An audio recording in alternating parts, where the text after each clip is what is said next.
The Strain Season 2, Episode 10, The Assassin. This was definitely a great next step for the series. I think after the Battle for Red Hook, we had, obviously a really intense episode where the people themselves fought against the Strigoi. The Strigoi were doing a full on intense attack, taking out, the power to the whole city and all this stuff. And then in this episode, we actually go back to F's plan to take out Palmer, and they even do it in the beginning with the recap. They actually show that dialogue, and I was like, okay, this will actually be the focus for this one, because I thought for sure once he got the rifle, the very next episode was going to be him trying to take out Palmer, and then it was, all out war. So kind of had to put that off until this one, and I was excited. I was like, okay, he's going after Palmer. This should be interesting to see how things take place. Um, Unfortunately, I knew that he missed him because not only is it admittedly a little obvious because that's just how it always works. Even though it's total BS because it's like unless that gun was like this when he was shooting, he had him in his sights. That gun was like super crooked to have completely missed him and hit Coco. So that kind of sucked, but I knew it happened. I wasn't surprised. It was kind of teased a little in the preview from last week because they had like a quick flash of her like laying on a table or something, and it seemed like somebody was touching her face or whatever, and I was like, okay, she's in danger.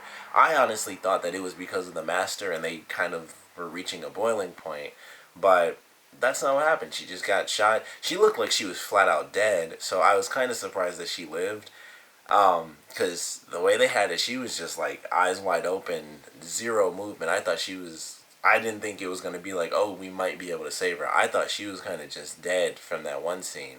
But I'm glad she's alive because it, of course, adds a dynamic. Coco is a really good dynamic as, like, this person who, at this point, now that she knows towards the end of the episode, we kind of get to see what her real reaction is going to be because she was just, things are obviously being done around me, but I don't know what the heck's happening. There's secrets. And now she's going to find out this secret. She was brought back by the master, which was a huge shock because is the master. It's kind of like, who the F cares? But I think it was actually amazing that they did it all in this episode because things were kind of reaching a boiling point for Palmer where obviously he's about to lose the woman that he loves. He tells this side chorus who after their last argument, obviously took some notes down and was like, I'm going to win this next little argument we have. And he kind of did. It was like, I think I understand. You basically want the master to bestow his, essence upon this woman so you can bang her.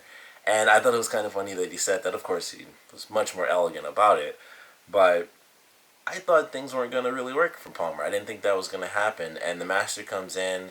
No words spoken. There wasn't anything like, this is your only favor or any stuff like that.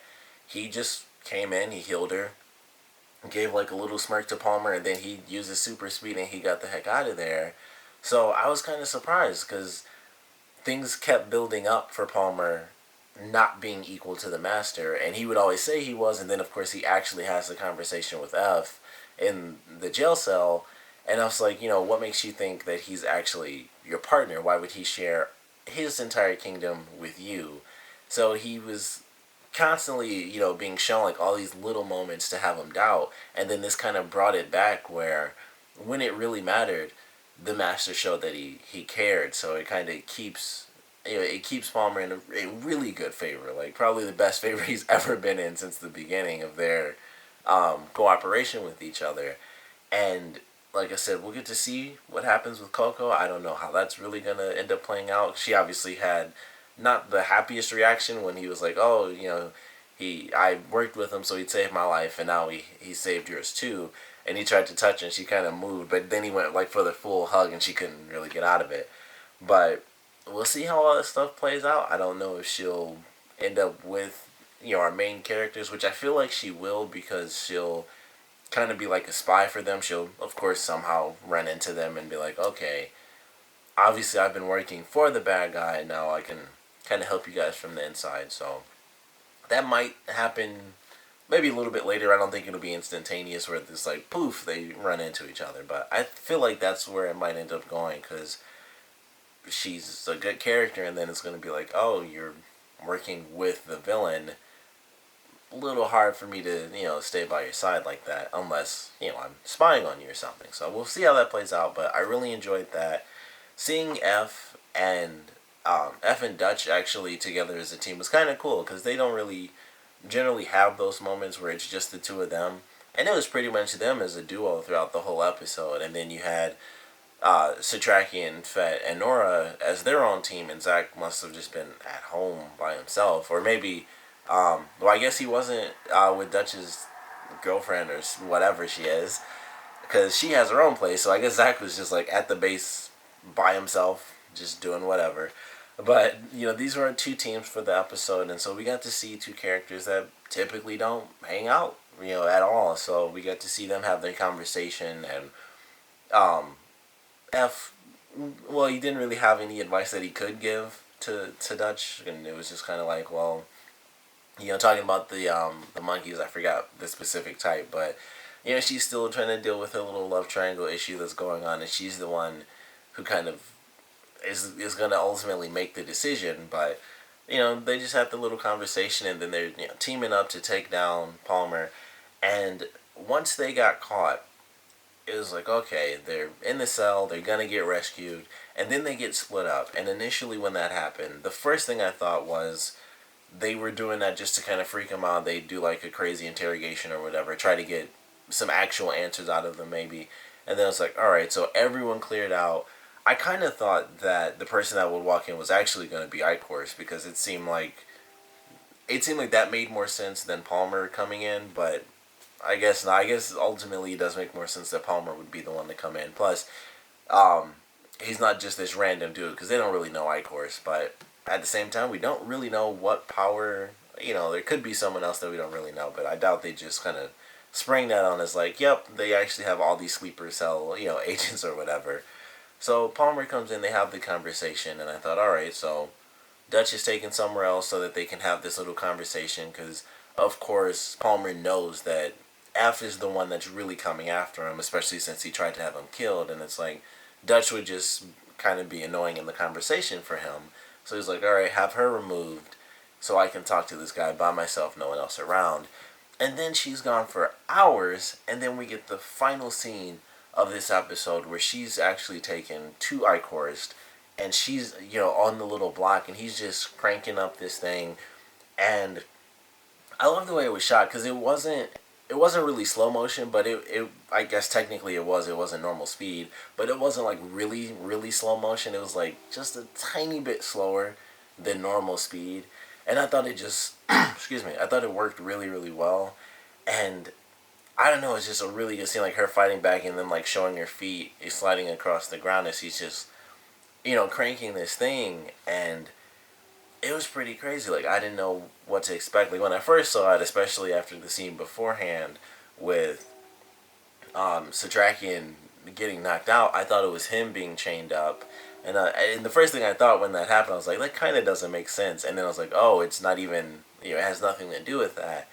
And I knew as soon as I saw that sort of white block on the ground, I knew where we were, and then we got to see who was there.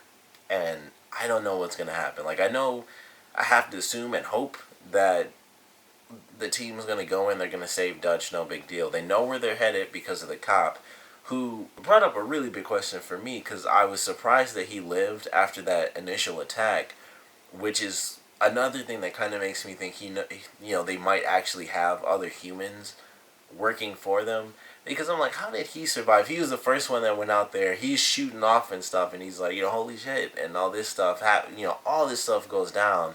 And there's like a million Strugoi that come into the precinct, and yet he just came in at the end and he was totally fine. I'm like, a little confused. Like him, maybe it is because he works for Palmer and he's the one who's actually, under his belt a little bit. Maybe that's why they didn't kill him, because it's like, we can use him because he's, a higher ranking, officer or whatever. But he was the first one that went out, so I don't know if he actually knew that was going to happen, because he was like, alright, they're going to send them in and try to kill off F, even though obviously that meant he didn't give a crap about his other officers. Or he just magically survived. So it's one of those two things, and I'd like to assume that they let him live, because he just, he went out there shooting first, And then he just came back after everything happened, like, oh crap, everybody's dead. And he was just totally fine. And although he did tell them where to go, I don't know, that could be a trap. I don't know. Like I said, him just surviving that brings up a lot of questions for me as to whether or not that was all a part of the plan, or, since F wasn't actually killed off, it was a secondary plan. Maybe, I don't know, but they know where to go to. I don't know if I would assume they're gonna get there because that's where they left in this episode. They'll get there within the same day, in the next episode, and she'll be alive because Ichorus feeds on his people for. I forgot. I think they may have specified it when we first got to see it, but I know it was for like days. I would assume it's like at max probably a week, maybe even more, depending on how he does it. Because he did kind of feed on that guy when we first got to see it. He fed on him for like a little bit. Like he was just sitting there, and it was probably like 10, 20. He probably feeds on him for like 45 seconds or something, lets him go, and he could come back like hours later, and 45 seconds is like, nothing, because, you just, boom, you heal up and you just pump more blood through your system and you're fine. So she'll be alive once they get there, but the question now is, for one, will they find her? Because I don't think we know if it's like a secret compartment type of room or if it's just the next room. And then, of course, them fighting against Ichorus, who has every ability of a vampire, so we'll see how all of that stuff plays out, but I'm excited for it. Like it was a really intense ending, even though my recording ended because apparently the episode ended like earlier than it normally does because I have it set for like within the actual hour time frame, which is really stupid. That's why I always miss the previews. And this time I didn't even see it actually end. Like I didn't even see Ichor's face. It was like right at his chest, and then my recording cut off. I was like, I have to add like 5 minutes to this so I can actually see the full episodes and the preview. So I didn't see the preview for the next one at all yet. I'm probably gonna look it up after this, but I was trying to just find the ending, and then I was like, screw it, I just gotta get to the review. But I love the ending.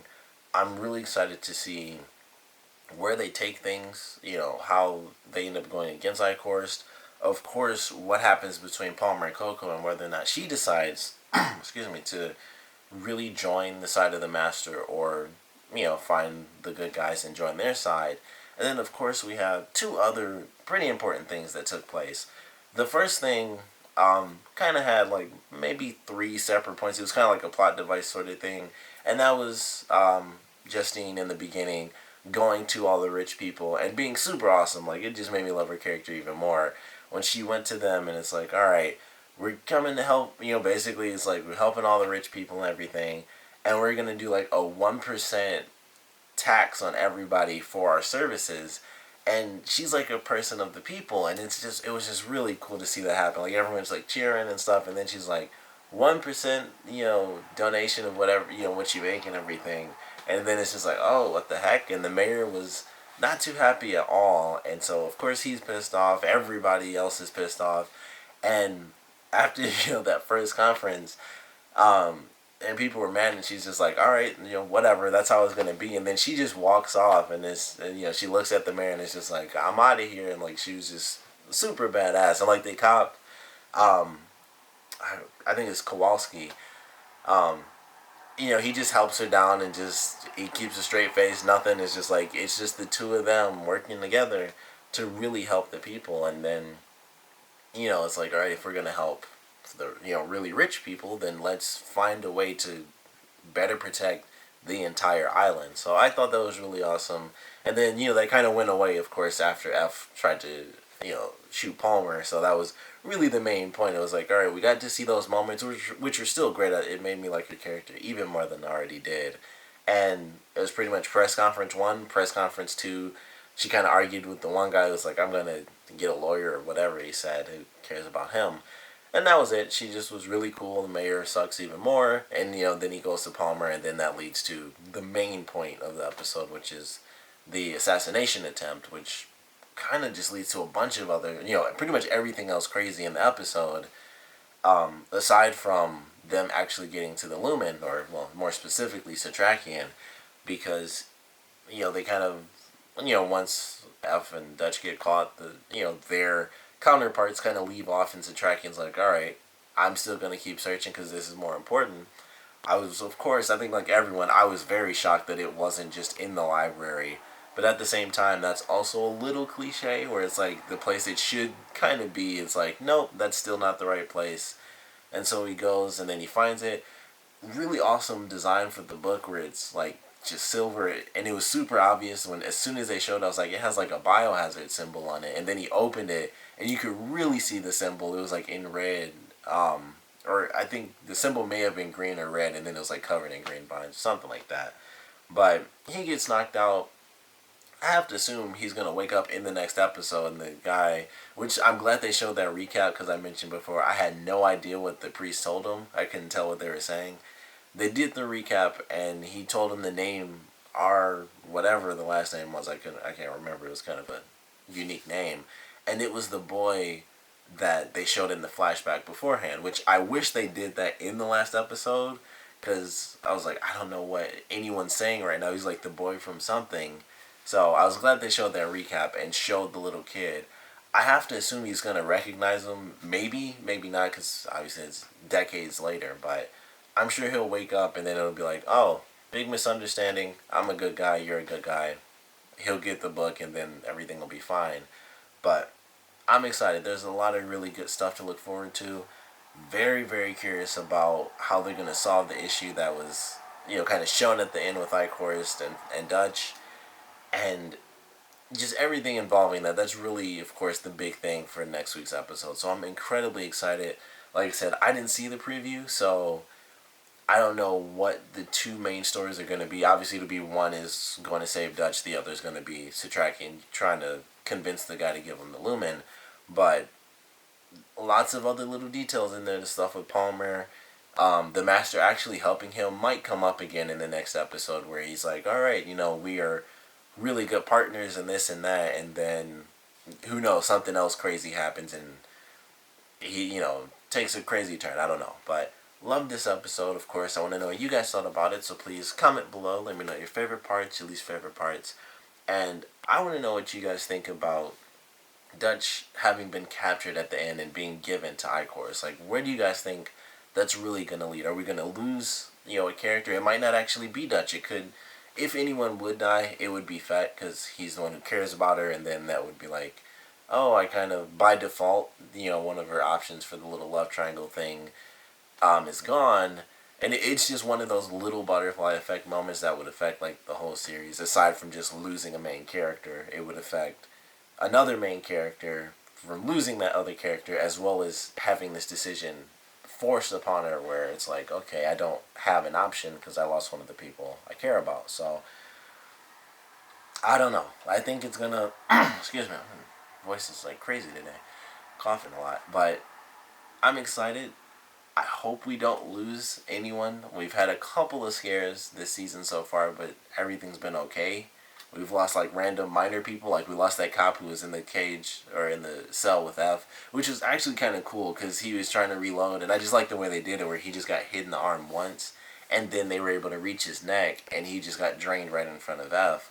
I just thought that visually that looked kind of cool. It's like, oh crap, and then two other ones just hit him right in the neck and he died. But I'm hoping we don't lose anybody. Either way, it'll be exciting, but I don't want to lose anyone. That would really suck to lose one of the main characters. We've really gotten to know them after 2 seasons now. For Dutch, it would be like a season and a half, I guess. Or I guess technically at this point it would be a full season. I think she came in midway last time. But I hope we don't lose them. It should be pretty dangerous and exciting no matter how it ends up playing out. But like I said, I want to know what you guys think, so please comment below, let me know, and thanks for watching.